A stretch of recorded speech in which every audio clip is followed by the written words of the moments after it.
বন্ধুরা, আপনারা অন স্ক্রিনে দেখতে পাচ্ছেন বাংলা আবাস যোজনা 2024। যে সকল কারণের জন্য আবাস যোজনা বাদ যাবে, মানে যে সকল শর্ত বা যে সকল নির্দেশ না মানলে আপনার নাম আবাস যোজনার লিস্ট থেকে বাদ যাবে বা আপনি আবাস যোজনার প্রকল্পের আওতায় আসবেন না, তা কি কি শর্ত আমরা দেখে নেব।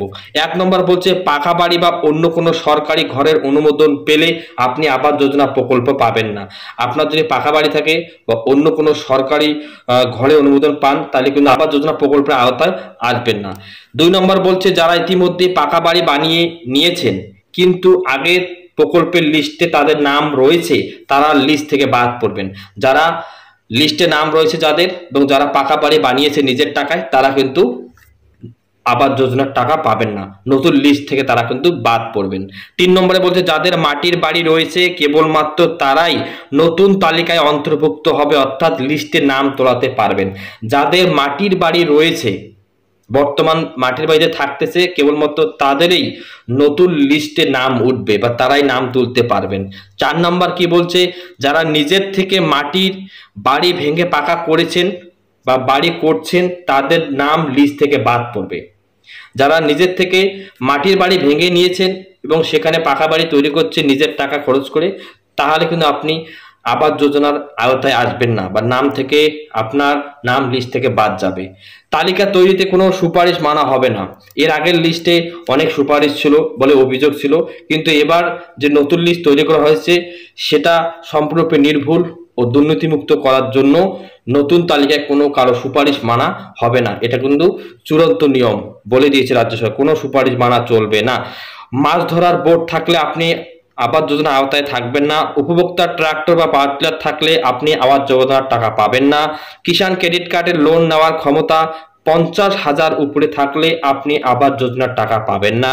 এরপরে বলছে, পরিবারের কেউ সরকারি চাকরি করলে আপনি আবাস যোজনা প্রকল্পের আওতায় আসবেন না বা আবাস যোজনার প্রকল্পে বাড়ি তৈরির টাকা আপনি পাবেন না যদি আপনার পরিবারে কেউ সরকারি চাকরি করে। 10 নম্বর বলছে, পরিবারের কোনো সদস্য যদি প্রতি মাসে 15,000 টাকা রোজগার করে, তাহলেই কিন্তু আপনি আবাস যোজনা প্রকল্প পাবেন না। এর পরের শর্ত হচ্ছে, উপভোক্তা যদি নমিনি ছাড়া মারা যায়, আপনার লিস্টে নাম রয়েছে, সেই উপভোক্তা নমিনি করেনি, ওই অবস্থায় মারা গেল, তাহলে কিন্তু তার ওয়ারিশগণ বা তার পরবর্তী প্রজন্ম যে সমস্ত লোক রয়েছে তার ফ্যামিলিতে, তারা কিন্তু আর আবাস যোজনার টাকা পাবেন না। তাহলে আপনাদের যাদের লিস্টে নাম রয়েছে তারা অবশ্যই নমিনির নামটা ফিল আপ করবেন। উপভোক্তা যদি অন্য জায়গায় স্থানান্তরিত হয়ে থাকে, আপনি যে জায়গায় ছিলেন সেই জায়গার লিস্টে নাম রয়েছে আপনার, কিন্তু তা সত্ত্বেও আপনি সেখান থেকে অন্য জায়গায় এসে বসবাস করছেন, তাহলে কিন্তু আপনি আবাস যোজনার টাকা পাবেন না। এরপর বলছে, উপভোক্তার 3 চাকার বা 4 চাকার গাড়ি থাকলে আপনি আবাস যোজনার টাকা পাবেন না। তারপরে বলছে, নিজের নামে যদি ল্যান্ড ফোন থাকে, বাড়িতে যদি কোনো ল্যান্ড ফোন থাকে, তাহলে কিন্তু আপনি আবাস যোজনা প্রকল্পের টাকা পাবেন না।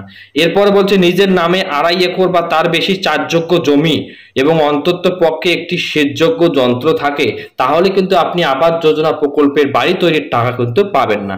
এরপর বলছে, নিজের নামে 5 একর বা তার বেশি 2 ফসলি বা 3 ফসলি চাষযোগ্য জমি যদি থাকে, তাহলে কিন্তু আপনি আবাস যোজনা প্রকল্পের টাকা পাবেন না। কারো 7.5 একরের বেশি জমি থাকে এবং অন্ততপক্ষে একটি সেচযোগ্য যন্ত্র থাকে, তাহলেই কিন্তু আপনি আবাস যোজনার আওতায় আসবেন না।